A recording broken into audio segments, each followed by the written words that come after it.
3장 1절에서 8절. 여호와여, 나의 대적이 어찌 그리 많은지요. 일어나 나를 치는 자가 많으니이다. 많은 사람이 나를 대적하여 말하기를 그는 하나님께 구원을 받지 못한다 하나이다. 셀라. 여호와여, 주는 나의 방패이시오, 나의 영광이시오, 나의 머리를 드시는 자이시니이다. 내가 나의 목소리로 여호와께 부르짖으니 그의 성산에서 응답하시는도다. 셀라. 내가 누워 자고 깨었으니 여호와께서 나를 붙드심이로다. 천만인이 나를 에워싸 진친다 하여도 나는 두려워하지 아니하리이다. 여호와여, 일어나소서. 나의 하나님이여, 나를 구원하소서. 주께서 나의 모든 원수의 뺨을 치시며 악인의 이를 꺾으셨나이다. 구원은 여호와께 있사오니 주의 복을 주의 백성에게 내리소서. 셀라.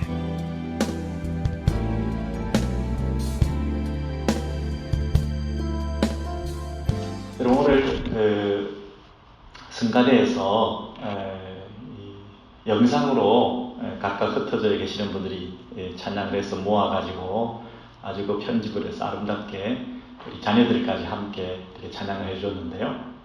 만약에 오늘 이 영상을 후대에 한참 뒤에 이 영상을 우리 후손들이 보았다고 한다면 여러분 어떻게 그들이 생각할까요? 아니, 이상하다, 왜 성가대가 이렇게 영상으로 했지? 이상하게 생각하지 않겠습니까? 주일에 이 공적 예배, 공예배로 모여서 함께 드리는 예배가 얼마나 중요한데 그 예배를 안 드리고 흩어져가지고 영상을 찍었나? 이것으로 성가대를 대체했단 말인가? 이런 오해도 할 수 있을 거 아니겠어요? 뿐만 아니라 이 각자가 예배를 이런 식으로 드려도 되는가? 이렇게 오해도 할 뻔하는데요. 그 상황을 잘 알면 충분히 이해가 되잖아요. 2019년부터 COVID-19이라고 하는 이 바이러스 감염 때문에 이런 어려움이 생겨가지고 특별히 올 어린이 주일을 맞이해서 자녀들과 함께 이렇게라도 최선을 다해서 예배 드릴 수밖에 없었다고 하는 그 상황이 설명되어지면 그 영상의 가치가 더 잘 드러날 거 아니겠습니까? 뭐든지 이 배경이 어떤지를 좀 잘 알아야 정확한 그 의미를 파악할 수 있을 것 같아요. 그죠? 그래서 여러분, 시편 8편도 그 배경이 어떤지 시편 8편에 그 처음에 표제가 나와 있어요. 그럼 앞에 그 첫 화면을 보시면요, 그 다윗이 왕인데 그 왕이 아들 압살롬을 피해서 도망갈 때에 지은 시다, 이렇게 그 배경이 설명이 되어 있어요. 그래서 그때 상황은 좀 이런 상황이었구나.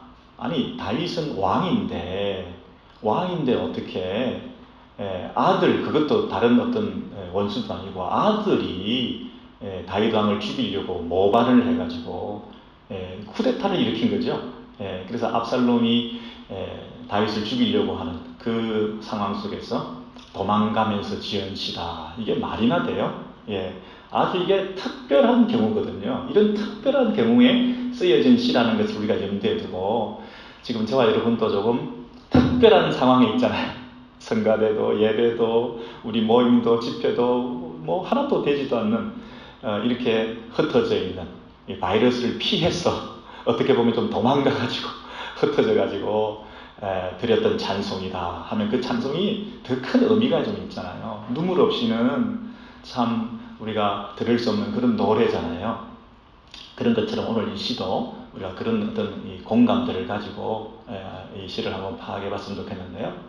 무엇보다도 먼저 이 압살롬이라는 사람이 어떤 사람이길래 이런 짓을 하게 됐을까요? 성경에 의하면 압살롬이라는 사람은 굉장히 멋진 사람이었어요.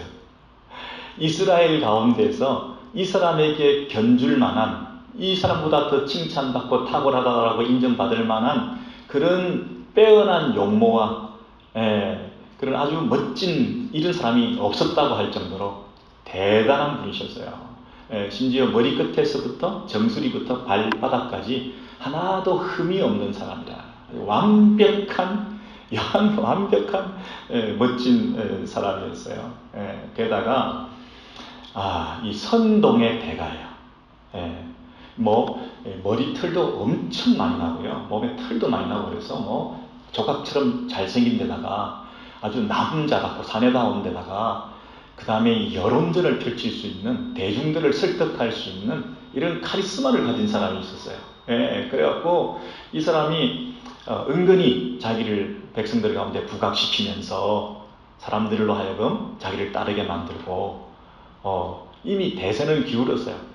은근히 여론전을 펼쳐갖고 다윗에 대해서 격하 운동이 막 벌어지고 다윗에 대해서 나쁜 얘기들을 막 흘리면서 자기가 이렇게 상대적으로 돋보이는 이런 분위기가 막 공동체 안에, 이스라엘 안에 가득했던 거예요. 그래서 심지어 우매한 대중들이 다 넘어왔어요. 그래서 이 이스라엘 백성 전체가 거의 대다수가 이 압살롬을 지지하고 이제는 군대도 다 접수해가지고 이제는 시간 문제예요. 이 나라를 접수한다는 것은요. 그래서 잘생겼죠. 사내답죠. 카리스마 있죠. 아주 완벽하죠. 그리고 사람들이 많이 따르죠. 이런 분위기에서 이제는 갑작스레 전세가 역전되어서 다윗은 입지가 좁아졌어요. 더 이상 그 다윗이 뭐라고 할 수가 없어요. 이제는 도망가는 것밖에 방법이 없어요. 도망가는 것밖에 방법이 없어가지고 눈물을 머금고 고개를 들고 그 왕궁을 떠나서 이제 도망을 가게 된 거예요. 여러분, 이 도망가면서 그 많은 해안에 찬 그런 다윗의 심정이 있었지 않았겠습니까? 그게 잘 나와 있는 게 여호와여 나의 대적이 어찌 그리 많은지요. 일어나 나를 치는 자가 많으니이다. 그들이 다 일어났다는 거예요. 일어나서 나를 치는 자가 많다.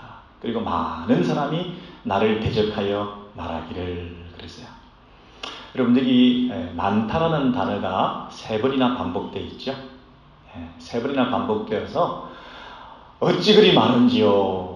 How many? 와, 너무너무 많다. 대적들이 나를 치는 자가 너무 많다. 그리고 많은 사람이 나를 대적한다. 여러분, 이 중과 부적이라는 말이 있죠. 적은 숫자로는 도저히 큰 숫자를 당할 수가 없어요. 때를 따라서 아주 적은 숫자가 큰 숫자를 이긴 적이 있는데 거의 드문 케이스고요. 그리고 아주 잘 싸웠다. 그 숫자에 비해서 잘 싸웠지만 아름다운 패배를 했다. 이러면서 결국은 그 많은 숫자를 당할 수가 없었다. 그렇게들 결론이 나잖아요.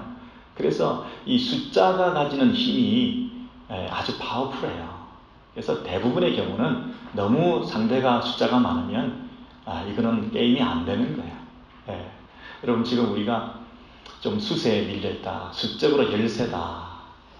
그리고 우리가 가지고 있는 자원이 맨파워가, 그리고 우리가 가지고 있는 그 물질의 양이 너무 부족하다. 이러면 좀 스스로 자조하면서 주저앉게 되거든요. 이 사람 가지고 뭘 하겠냐? 이 돈 가지고 뭘 하겠냐? 이 숫자 가지고 뭘 하겠냐? 그래서 다 포기하기 마련입니다. 대부분의 경우는 그래요. 그러니까 이 다윗도 처음에는 너무 탄식하고 낙심이 돼서 많은 사람들이 나를 치려고 하는구나. 그것밖에 눈에 보이는 게 없는 거예요. 많다를 3번이나 반복하는 걸 보면 그 숫자가 가지고 있는 힘에 압도되어서 정말 도망갈 수밖에 없구나. 이제는 망했구나. 이제는 끝났구나. 내가 억울하지만 저 수적인 힘을 내가 당할 수가 없구나. 이런 분위기가 지금 1절, 2절에 물씬 나고 있는 거죠.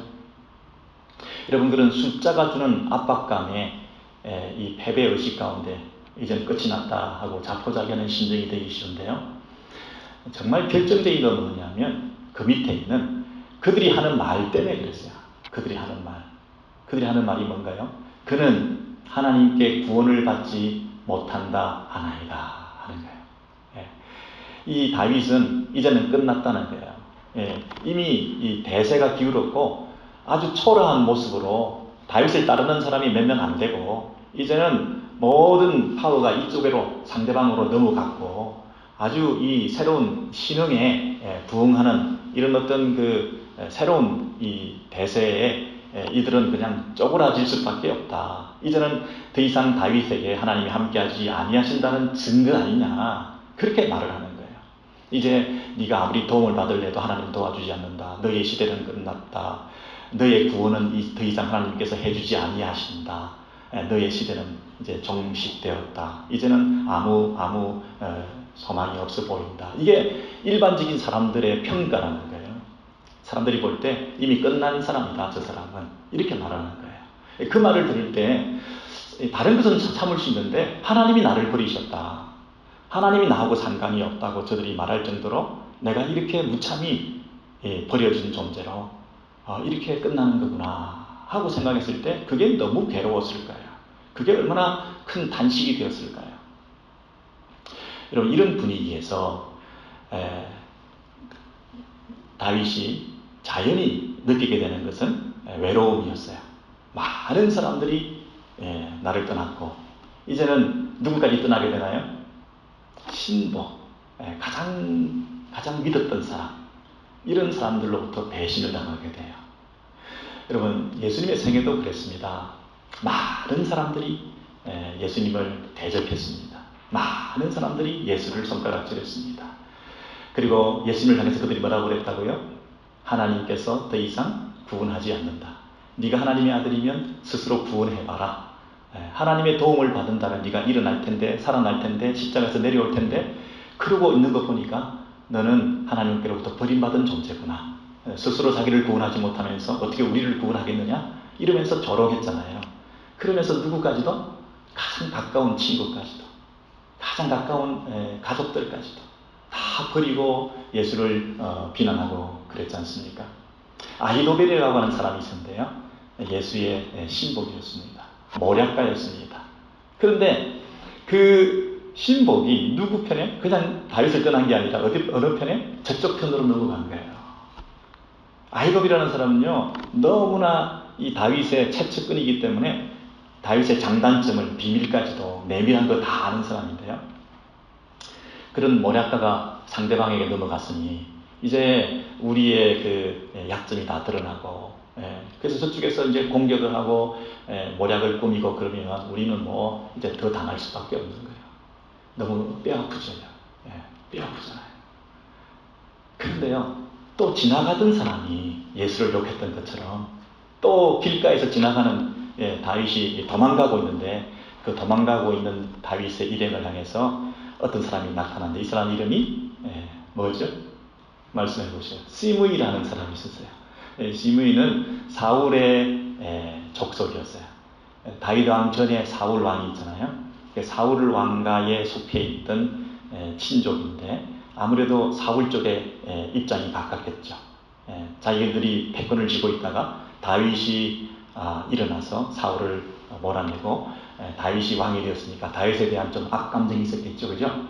근데 그동안은 다윗이 잘 나갈 때니까 꼼짝도 못하고 있다가 이제 다윗이 쫓겨가는 그 도망자 신세가 됐을 때 길가에서 나타나가지고 다윗에게 막 욕을 하고 저주를 퍼붓는 거예요. 그럴 줄 알았다는 거예요.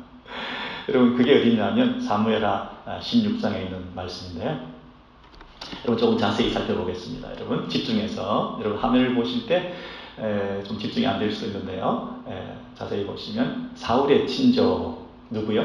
시므이가 누구를 저주했어요? 다윗을 저주하여 사악한 자여, 사악한 비루한 자여, 가거라.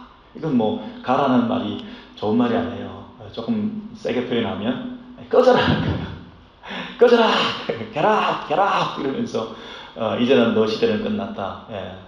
사라져라, 없어져라, 꺼져라. 이렇게 말하는 거예요. 그를 이어 이 말은 사울 왕을 비어 이런 말이죠. 사울을 이어 네가 왕이 되었으나 여호와께서 이제 네 나라를 너의 아들 압살롬의 손에 넘기셨도다. 이렇게 말하는 거예요. 네가 왕 되어서 잘 나가는 줄 알았지만 결국 네 아들한테 이렇게 넘어가는 아들이 배신을 해가지고 너를 몰아내는, 그래서 네가 지금 배신자 신세가 되어 있는 걸 보니까 꼴 좋다 이러면서 빈정대고 있는 거예요. 그랬더니 다윗의 측근이었던 그 당시 아비새가 이 죽은 개보다 못한 이 스므이를 향해서 손가락질을 하면서, 왕이시여, 저 인간이 감히 어디 여기 와서 왕에게 저주를 합니까? 제가 가서 머리를 베버리겠습니다. 이렇게 얘기했다는 거예요. 그랬을 때 그 아비새에게 다윗 왕이 뭐라고 얘기를 했습니까? 이게 중요합니다, 여러분. 이게 밑줄을 치셔요. 왕이 이르되, 그가 저주하는 것은, 그가는 누구죠? 시므이가 다윗을 향해서 저주하는 것은 여호와께서 다윗을 저주하라 하시니, 혹시 다윗을 저주하라고 하나님께서 시므에게 시켜서 명령해서 그가 하는 것일 수 있으니까 그렇잖아요. 여호와께서 저주하라 하시니, 하나님께서 하라 하셨다 그러면 우리가 어떻게 그를 쳐서 머리를 벨 수가 있겠냐.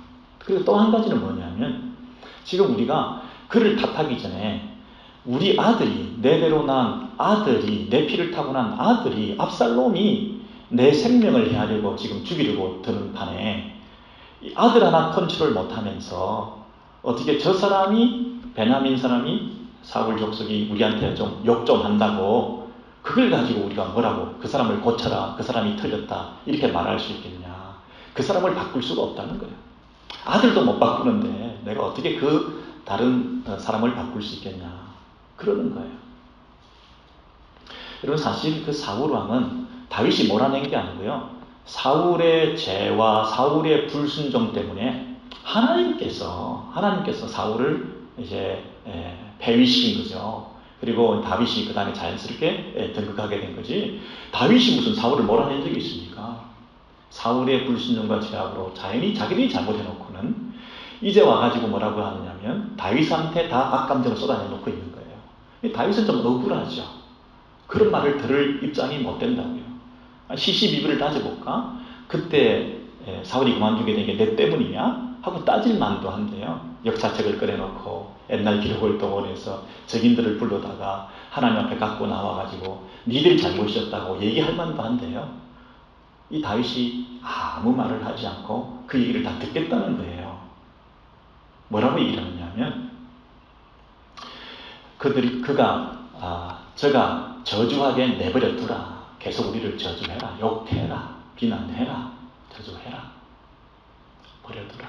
그러면서 혹시 여호와께서 나의 원통함을 감찰하시리니, 내가 이렇게 억울한 일을 당하는 것을, 지나치게 욕을 먹는 것을, 내 죄도 아닌 것을 다 뒤집어 쓰고 이렇게 욕을 먹는 것을 하나님께서 위에서 보시고 감찰하시고, 내가 받는 오늘 저 사람의 그 저주 때문에 좀 너무 심한 일을 당하는구나 하고 측은하게 생각해 주신다면, 그 저주 때문에 여호와께서 선으로 내게 갚아 주시리라. 내가 지금 하나님 앞에 책망을 받고 있고, 나도 잘못한 게 많고, 나도 내 인생을 돌이켜볼 때 죄를 지은 게 많은데, 그래서 내가 이런 꼴을 당하고 있는지도 모르는데, 그러나 과하다 싶은 저 욕을 내가 먹을 때 하나님께서 나를 보시고 에휴 참 안 됐다, 이제 그 책망을 이제 그만할까? 저런 꼴을 당하는 걸 보니까 내 마음이 좀 짠하네. 그러면서 좀 봐주시고 내 죄를 용서해 주시고, 내가 지은 그 죄로 인하여 책망받고 경책받고 징계받는 것을 좀 경감시켜 주시고 그만해 주시고 이제는 용서해 주시고, 그래서 내 이 죄에 대한 그 무거운 짐에서부터 벗어나게 해 주실지도 모르니까, 그 저주 때문에 여호와께서 나를 선하게 갚아주실지 모르니까 내가 그대로 다 달게 받겠다는 거예요. 과하다 싶을 정도로 그 욕을 내가 듣겠다는 거예요. 그런데 그 시므이가 아무 말 안 하고 다윗이 계속 있으니까 신이 나가지고 더 욕을 해대면서, 그 밑에 보세요. 같이 읽으실래요? 시므이는 시작. 시므이는 산비탈로 따라가며 저주하고 돌을 던지며 먼지를 날리더라. 그랬어요. 여러분, 그 그림을 한번 생각해 보세요. 다윗은 지금 걸어가고 있습니다. 근데 그 길가에 산비탈로, 산등승이로 막 시므이가 따라오면서 신이 나가지고 돌 던지고 저주하고 막 달려가면 먼지 날리고 이러면서 막 저주를 퍼붓는 거예요. 근데 그 길을 묵묵하게 다윗은 걸어가고 있는 거예요. 누구 모습이 생각나세요, 여러분? 십자가를 지시고 예수께서 묵묵히 침묵하시며 가고 계시죠? 온갖 조롱의 말을 들으면서 모든 죄를 다 뒤집어 쓰고 모든 욕지거리를 다 덮어 쓰고.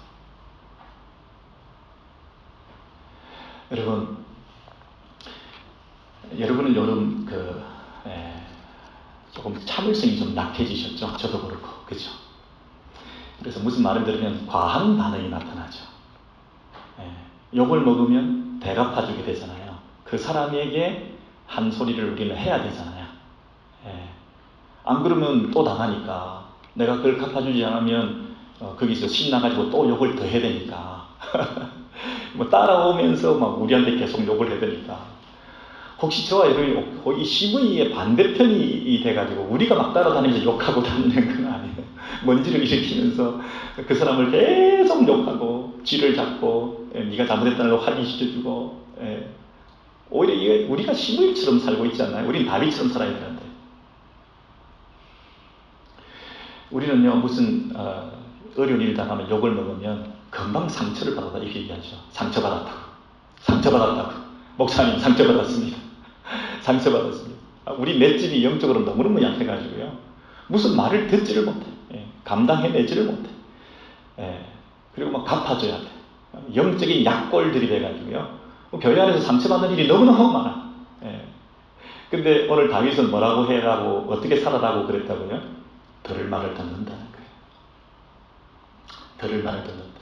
그 사람이 상관도 없이 내가 당하는, 아무 관련도 없이 내가 욕을 먹는, 과하다 싶을 정도로 이렇게 저주를 먹는 이런 이 상황이 계속되는데도 불구하고 하나님 앞에서 하나님이 나를 불쌍히 여기시는 기회가 될 수 있겠구나. 질문을 드릴게요. 제가 여러분에게 무슨 일을 당할 때, 욕을 먹을 때, 듣지 않아도 될 말을 들을 때 그것을 이겨낼 수 있는 방법은 첫 번째는요, 내 아들도 내 마음대로 안 되는데 저 사람을 어떻게 고치랴. 내 능력이 없음을 고백하세요. 나는 할 수 없다. 내가 내 사람, 내 가족, 내 배우자, 내 자식도 내 마음대로 안 되는데 저 사람이 나한테 좋은 말만 해줄 수 있겠냐. 그리고 오해를 풀려고 아무리 애를 써도 어떤 때는 가족들끼리도 이 오해가 안 풀려가지고 가족들끼리도 등 돌리고 아이고 할 말을 늘 다 못해가지고 참 스스로 가슴을 칠 때가 있는데 저 사람 붙들고 설득하고 아니라 그러고 얘기를 해봐야 이게 소용이 있겠냐. 할 수 없다 이거. 두 번째는 내가 죄가 너무 많다라고 생각할 때 내 죄값을 치른다 이렇게 생각하면 지금 그 죄값을 내가 치르는 그 일을 저 사람을 통해서 제3자를 통해서 하나님께서 하고 계시는 거 아니에요? 하나님이 하고 계신다고 하면 하나님이 하신 일을 우리가 어떻게 막겠어요? 그죠? 하나님이 그 일을 저 사람을 통해서 하고 계신다. 그래서 나는 그 사람한테 시시비비를 가려서 내 옳고 그름을 나타내는 게 중요한 게 아니라 하나님께 불쌍히 여김을 받는 거예요. 좀 과하다시피 욕을 먹는 거예요. 억울한 일을 당하는 거예요. 그럼 내가 죄를 많이 지었다 생각하면 그 사람에게 직접적으로 반항하지 않고 내가 많은 죄를 지금 지은 것에 대해서 죄값을 치른다라고 생각하고 하나님 앞에 불쌍히 여김을 받는 그런 태도로 가게 되는데, 내가 만약 죄를 지은 게 없다 싶으면 내가 뭐 죄값을 치를 게 아무것도 없거든요. 내가 뭘 잘못했다고 하니까 막 불평하게 되고 그 사람에 대해서 공격하게 되고 하나님 앞에 대해서도 아니 왜 이러십니까 라고 말할 수밖에 없잖아요. 그러니 우리가 죄인입니다. 철저한 자기의 죄성에 대한 고백이 있으면요, 행동으로나 말로나 아니면 이 토럴리 전적으로 내 안에 있는 모든 것이 다 부패했다고 생각을 하면 이 더럽고 추한 것이 하나님 앞에서 저 사람을 통해서 책망을 받는 거구나, 일깨움을 당하는 거구나, 나를 돌이켜볼 수 있는 기회가 되는 거구나 이렇게 생각을 하고 그 일들을 다 감당해낼 때 듣지 않아도 될 말을 억울하게 듣게 될 때에 하나님께서 보시고 그만하면 됐다 이렇게 생각하시도록 하는 게 이 문제를 해결하는 방법이라는 거예요. 사실 다윗이 무슨 그런 큰 죄를 지었습니까? 성경에 뭐 한두 가지 열왕기하에 보면 다윗이 그 어떤 결정적인 죄 외에는 하나님으로서 경건한 사람이었다 이렇게 칭찬을 하고 있거든요. 그게 다윗이 지은 죄가 부각이 돼서 그렇지 일반적으로 전체적으로 볼 때 다윗의 생애는 그렇게 불순종하고 죄를 많이 지은 사람이 아니었어요. 그런데도 그 한두 가지 지은 그 죄 때문에 자기 마음속에 늘 그 죄책감 같은 게 남아있어가지고 이 죄로 인하여 내가 책망을 받는 거구나. 이 죄로 인하여 집안에 이렇게 칼이 끊어지지 않고 서로 다투고 싸우고 아들까지도 일어나가지고 나를 죽이려고 하는 이런 일들이 내 죄 때문이구나. 그리고 지나가는 사람조차도 다시 들고 일어나가지고 이전에 왕가에 있는 사람도 다시 와가지고 꼴 좋다 이렇게 욕하고 있는 그 꼴을 내가 당하는 것이 다 내 죄 때문이구나. 이런 죄의식에 대한 민감성을 가질 때 그것에 대해서 하나님이 하신다는 것을 우리가 감당해내고 받아들이고 내가 할 말이 없는 거예요. 내가 지은 죄가 있으니까. 그 모든 일을 감당해낼 때 하나님께서 됐다. 네가 묵묵하게 참으면서 너 죄에 대해서 깊이 묵상하는 거구나. 깨닫는 거구나. 그래서 하나님이 이제 은혜를 베풀어 주시고 선하게 대갚아 주실까. 그것만 기대하면 된다는 거잖아요. 그렇죠? 이렇게 살아가면 이것이 성도의 삶의 신앙생활의 성공과 승리의 비결이라는 거예요. 인간관계에 있어서 우리가 극복할 수 있는 과하게 과민하게 반응하며 우리가 자존심 상한 거, 우리 상처받은 거, 우리가 욕먹은 거, 우리가 불편한 감정들 이거 다 토로하고 대갚아주고 현장에서 처리하고 이렇게 살지 않고 하나님이 감찰하신다. 나를 불쌍히 여기실 수 있을 정도로 내가 당했다. 내가 당했다. 저 사람한테. 진짜 모질게 당했다. 이런 게 좀 있어야 하나님 우리를 불쌍히 여길 수 있는 기회가 되는 거잖아요. 이게 다윗의 위대한 모습이에요. 다윗이 죄를 지었지만 그러나 그 죄를 처리하는 문제에 있어서 이렇게 성숙한 모습을 보였다는 거죠. 그리고 요즘 그 집안에 주로 많이 계시는 시간이 많아지기 때문에 자녀들이나 가족들하고 배우자들하고 좀 좋은 시간이 될 수도 있어요. 그죠? 좋은 시간이 될 수 있는데 때로는 너무 가까운 사람들이 자주 오래 붙어 있다 보니까 불화도 생기고 다툼도 생기고 말도 함부로 하고 듣지 않아도 될 말도 듣고 막 억울한 일도 많고 불편한 감정도 막 생기고 그러잖아요. 가끔 그럴 수 있잖아요. 그죠? 이번에 좋은 훈련의 기회라고 생각합니다. 다 따지고 시시비비를 가리고 내 억울함을 토로하고 왜 그런 말을 했냐고 얘기하고 정말 이거는 내가 듣지 않아도 될 말인데 억울하다 이렇게 말씀하지 마시고 들을 말을 듣는다. 더 심한 말도 들을 수 있다. 다 내 잘못이다. 내 잘못이다. 여러분 이런 성숙한 모습을 가지면 혹시 하나님께서 여러분을 불쌍히 여겨주실 수 있으리라. 이게 하나님의 구원을 맛본다는 뜻입니다. 하나님께서 나를 선대해 주신다는 그 의미라는 거예요. 하나님과의 관계가 세상 사람들은 뭐라고 한다고요? 끊어졌다. 하나님으로부터 버림받았다. 하나님이 다시는 저를 구원하지 않고 도와주지 않을 거다라고 손가락질하고 있는 초라한 입장에 돼 있는 나에게 이 하나님과의 관계는 다시 어떻게 회복될 수 있느냐면 이렇게 초라한 가운데서 저주를 당하고 욕을 먹고 세상 사람들이 비난하는 가운데서 나는 어떻다고요? 하나님만 나의 도움이시다. 하나님만 나의 살 길이다. 하나님만 나를 붙들어 주시면 나는 만족한다. 그들은 나하고 상관없는 하나님이라고 얘기할지 모르지만 나는 하나님과 여전히 상관이 있다. 그런 태도를 가지고 살아가는 여기에 이 시의 위대함이 있다는 거예요. 여러분 오늘 시편의 3절에 보시면요. 3편의 3절에 보시면 그 얘기를 하고 있어요. 시편 3편의 3절에 여호와여 주는 나의 방패시요 나의 영광이시요 나의 머리를 드시는 자시니다. 드시는 자이시니다. 여기를 여러분 미지를 치시고요. 평생 한번 기억해 보세요. 평생 기억하시고 이 시의 배경을 염두에 두시고요. 제가 쭉 설명드렸죠. 어떤 배경이요?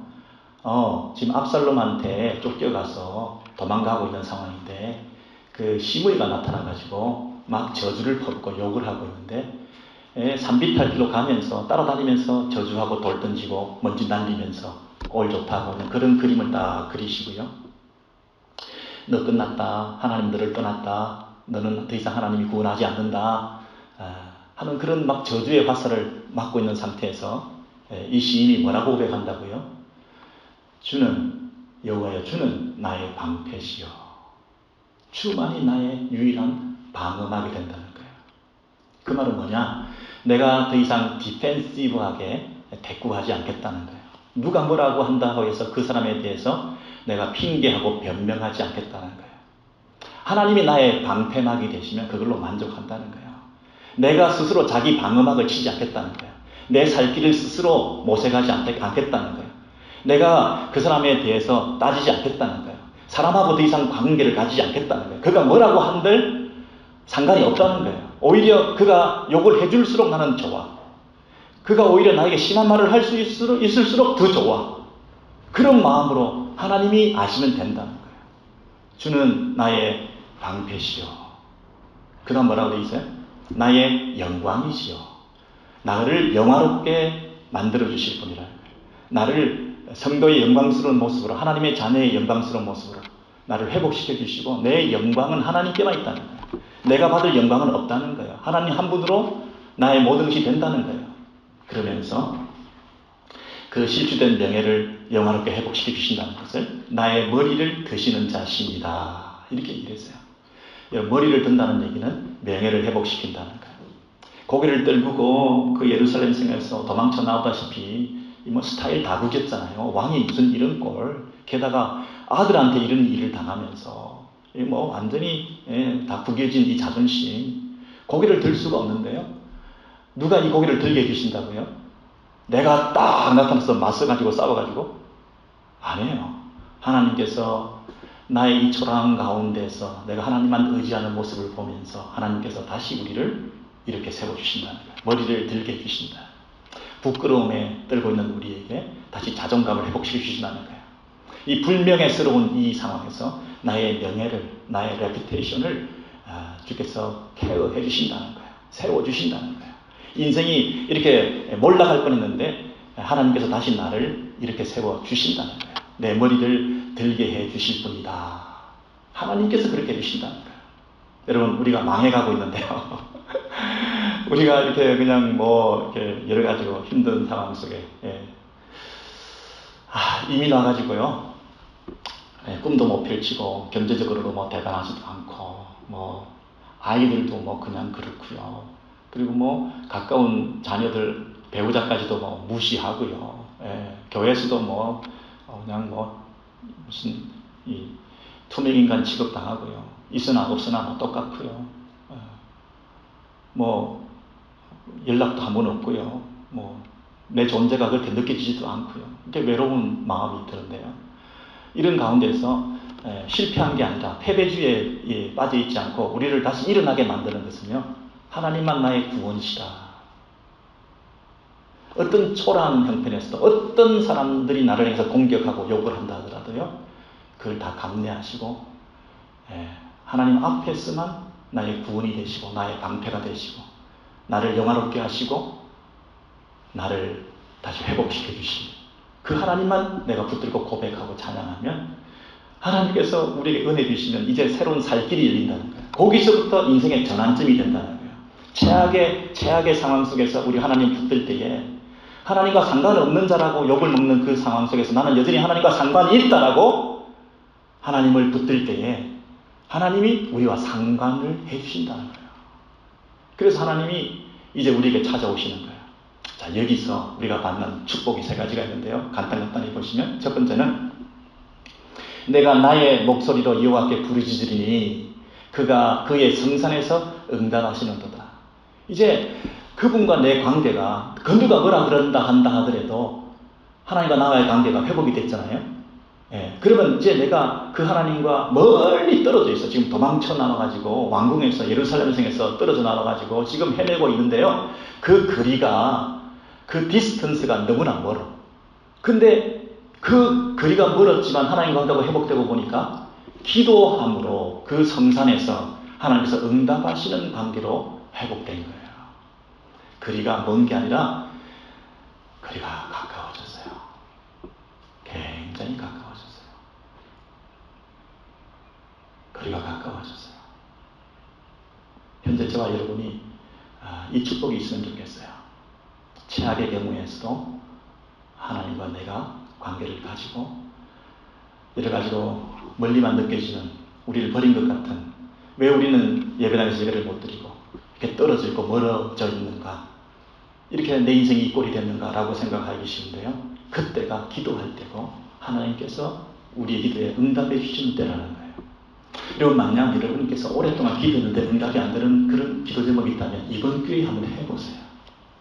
이번 기회에 거리가 많이 느껴져 있는데요, 하나님 한 분만 나의 구원이시다. 나의 머리를 드시는 자십니다. 나의 영광이시요 나의 방패시요. 그럼 그분을 다 붙들고요 기도하시면 여러분의 오랜 기도의 제목이 응답되는 그런 기회가 될 수 있어요. 거리가 떨어져 있다고 생각할 때 오히려 더 가까워질 수 있는 기회가 될 수 있을 거 아니겠어요? 하나님과의 관계가 가까워져야 된다, 소셜 디스턴싱을 하지만 영적인 관계는 가까워져야 된다, 자꾸 말은 그렇게 하는데 실제로는 안 가까워지고 있어. 그냥 쇼하는 거야. 괜히 그냥 인사만 그렇게 하는 거야. 실질적으로 진짜 성산에 저 멀리 계시는 그 하나님께서 내 기도에 응답하셨다. 두 번째는요, 내가 누워 자고 깨었으니 여호와께서 나를 붙드시니로다. 두 번째는요, 환경과 상황이 최악이죠. 전쟁통이에요. 전쟁. 여러분, 전쟁통 속에 잠이 올까요? 다윗은요, 하나님의 나의 구원이시다 이걸 경험하고 나니까 잠을 잘 수 있었어요. 여러분, 잠을 잔다는 것은 세 단계인데요, 참 희한한 거 제가 말씀드릴게요. 잠은 세 단계인데요, 첫 번째는 내가 누워 그랬어요. 내가 눕는 거예요. 여러분, 조급하면 누울 수가 없어요. 전쟁통 속에 뭐 쪼그리고 잠시 앉아서 잘 수는 있을지 모르겠어요. 근데 내가 처음부터 자야 되겠다라고 눕는다는 게 이게 참 희한한 사람이라고요. 우리가 비즈니스만 좀 안 돼도, 자녀들만 좀 말썽을 부려도 우리가 쭈그리고 앉아서 간신히 뭐 졸면서 자게 되지, 처음부터 자겠다고 이불 펴고 잘 사람이 누가 있냐고요. 못 자. 근데 처음 내가 눕겠다는 거예요. 들어 눕겠다는 거예요. 전쟁통 속에 어떻게 누워요? 근데 내가 누워요. 그 두 번째는 잠이 든다는 사실이 기적이에요. 눕는다고 다 잠이 와요? 누워가지고 불면의 방을 뒤척이면서 못 자는 사람이 얼마나 많은데, 내가 누워, 그 다음 어떻게 되세요? 자고. 어떻게 자냐고요? 못 자요. 하나님께 트러스트하면서 맡겼을 때 하나님의 품에 안겨서 잠을 자는 거예요. 근데 내 힘으로 뭘 해야 되겠다고 하나님을 향해서 맡기지 않으면 그냥 뒤척이다가 마는 거예요. 잠 잘 자는 뭐 비결 이런 거 많던데요. 숙면을 취하는 법 이런 거 비결이 많던데요. 이거는 수면 실력을 함량하는 게 아니고요, 잠 잘 자는 어떤 환경을 만드는 게 아니라 신앙 실력이에요. 얼마나 하나님을 신뢰하는가, 하나님을 얼마나 신뢰하는가가 그 사랑하시는 자에게 잠을 줄 수 있는 그 원리라니까요. 예수께서 언제 잠을 주무셨어요? 태풍 가운데, 바닷 가운데 잠을 주무셨어요. 아니, 하나님의 아들이니까 당연히 잘 잤다고요? 낙천적이라서 그분이 잘 주무셨다고요? 아니에요. 예수께서 얼마나 하나님을 신뢰했는가, 얼마나 신뢰했는가에 따라서 환경을 초월하는 그 안식과 평화를 누릴 수 있었을 것이죠. 우리가 그걸 본받고 배우는 거예요. 예수를 본받고 다윗을 본받는 거예요. 다윗이 지금 전쟁통 속에서 누워서 잤다는 거예요. 어린아이처럼 색색거리며 잤다는 거예요. 이 수면의 질이 너무나 좋았다는 거예요. 근데요, 잤다고 해서 다 깨지 않아요. 자는 동안 죽을 수도 있어. 내가 누웠죠. 잠들었죠. 그리고 깼어요. 자는 동안에 여러분 적의 공격을 받아서 죽을 수 있어요. 근데 깨고 보니까 내가 잘 잤구나, 하나님이 지켜주셨구나, 나를 붙들어 주셨구나 하고 고백하게 된다는 거예요.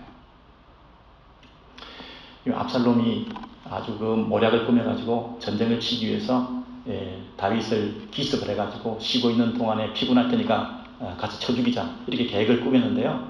그 사이에 하나님께서 계획을 바꾸게 해주셨다니까요. 그 사이에 내가 자고 있는 동안에 죽지 않고 깨어난 것도 하나님이 지켜주셨구나 라고 고백하는 거예요. 여러분 일상의 삶 가운데서 여러분이 눕고 자고 깰 때마다 이 하나님의 지켜주심에 대한 고백과 찬양이 있으시면 좋겠어요. 평소에는 몰랐죠. 바쁘게 뛰어가고 자다가 깨다가 금방 뛰어나가고 금방 일하러 가고 그랬는데요. 조금 묵상하는 시간이 필요해요. 일상의 감사를 해로 가시기 바랍니다. 순간순간 하나님께서 일거수일투족을 지켜주시고 보호해 주시고 내가 눕는 것, 내가 잠드는 것, 잠 잘 자다가 아침에 일어나는 것, 이 모든 것이 하나님의 은혜 가운데 있는 거죠. 감사하죠. 첫 번째는 뭐였습니까? 거리를 단축시켜 주셨어요. 예루살렘 성이 저 멀리 있지만 내가 기도해 드림을 통해서 그 응답을 신속하게 받을 수 있는 거리가 문제가 아니었다는 것이고요. 두 번째는 환경과 상황의 문제였어요. 전쟁통 속에 있었어요. 태풍을 치고 있었어요. 그런데도 안식과 평화를 누릴 수 있었어요. 환경이 아무리 나빠도 그것이 문제가 안 되었어요. 문제는 하나님께서 나와 함께 하시는가 하는 것을 의지하는 게 중요하다는 거죠. 세 번째는 천만인이 나를 에워싸 진친다 하여도 나는 두려워하지 아니하리라 그랬습니다. 그럼 천만인 이러면 너무나 많은 숫자죠. 뭐하고 대조를 이루고 있을까요? 뭐하고? 아까 1절 2절에 많은 사람이 이 수점 열세에서 오는 공포감에 두려워 떨고 있던 다윗이 그 1절에 비해서 6절은요 너무나 큰 반전을 이루는 거예요. 아니 많다 해가지고 막 힘들어하던 그 압살롬이 공격해오는 그 대군들 앞에서 적들 앞에서 이제 막 그냥 수세에 몰려서 열등감 속에서 나는 끝났구나 하고 자조하고 있던 다윗이 이제는 뭐라고요? 많다는 정도가 아니라 천만인이 이렇게 대범하게 나오는 거예요. 이게 어떤 변화가 그 사이에 있었던 거죠? 하나님만 나의 구원이시다 하는 거죠. 그럼 천만인의 무게감이 더 우리를 짓누를까요? 아니면 한 분 하나님이 주시는 그 은혜가 우리가 더 힘을 얻게 될까요? 여러분 많은 사람들이 우리를 공격한다. 한 사람이라도 우리를 공격하면 참 힘들어 죽겠는데 그 사람이 없어지는 게 복일까요? 많은 사람들이 나를 공격하는 그 환경이 없어지는 것이 우리에게 복일까요? 아니에요. 천만인이 나를 둘러싸도 나는 두려워하지 않는다. 이 신앙으로 나아가는 게 복이죠. 다윗의 이 영적 점프는요, 영적 성장의 과정은 이렇게 전쟁통 속에 외롭게 저주를 당하며 홀로 있는 것 같은 이런 상황 속에서 영적 성장이 있었던 거죠. 하나님 한 분으로 만족하는 그 은혜를 누리게 된 거죠. 천만 명이 모여 살아도 서울은 외롭다. 이런 말로 제가 제목을 달았는데요. 1000만 명이 모여 살아도 1000만 명이 있어도 서울은 외롭다. 도시가 주는 그 황량함, 사람들이 많이 모여서 바벨탑을 쌓고 법석하면서 사람들이 모여 있지만 1000만 명이 모여 있어도 하나님이 안 계시면, 하나님 한 분을 붙들지 않으면 그것은 외로운 장소예요. 황량한 장소라고요. 반대로 1000만인이 나를 공격한다 하더라도 하나님 한 분이 나를 붙들어 주시면 그것으로 나는 두렵지 않다는 거예요. 사람을 더 이상 두려워하지 않는다. 그 사람이 많든 1000만 명이 모이든 나를 둘러싸서 나를 어떤 얘기를 하든 나는 한 분 하나님에 대해서 확신을 가지고 그분이 나의 유일한 위로가 되고 구원이 된다는 것을 고백하는 거예요. 세 가지 말씀드렸습니다. 거리가 문제가 되지 않는다. 기도로 하나님 한 분을 의지하고 바르게 기도하면 하나님이 금방 다가오셔서 나를 도와주신다. 두 번째, 전쟁통 속이라는 상황, 환경, 초람, 억울함, 아들이 나를 죽이려는 이런 어떤 비참함 속에서도 어떻게 해요? 나는 잘 수 있다. 잘 수 있다. 참된 안식을 누릴 수 있다. 구원을 경험할 수 있다. 환경과 상황이 더 이상 나를 괴롭히지 않는다. 세 번째는요, 어떤 사람도 나는 두려워하지 않는다. 그것이 많든 1000만 명이든 두려워하지 않는다. 왜? 한 분 하나님이 나를 지켜주시니까. 그분만이 나의 구원이시니까. 거리, 환경, 사람들 이런 것들이 나를 괴롭히지 않는다. 이 다윗은 그렇게 변화된 모습으로 탄식으로 시작한 이 시가 이제 신뢰로, 확신으로 이렇게 바뀌게 되어서 일어나서 이제 그 구원을 경험하고 노래하는 그런 시인의 모습으로 바뀌게 되었어요. 여러분, 우리가 지금 흩어져 있는데요. 이 상황 가운데서 영적 성장이 있어야 되겠습니다. 주님과 더 가까워져야 되겠습니다. 하나님을 더 경외하는 사람들이 되어야 되겠습니다. 환경 때문에 힘들어하는 그런 초라한 인생 되지 않기를 원합니다.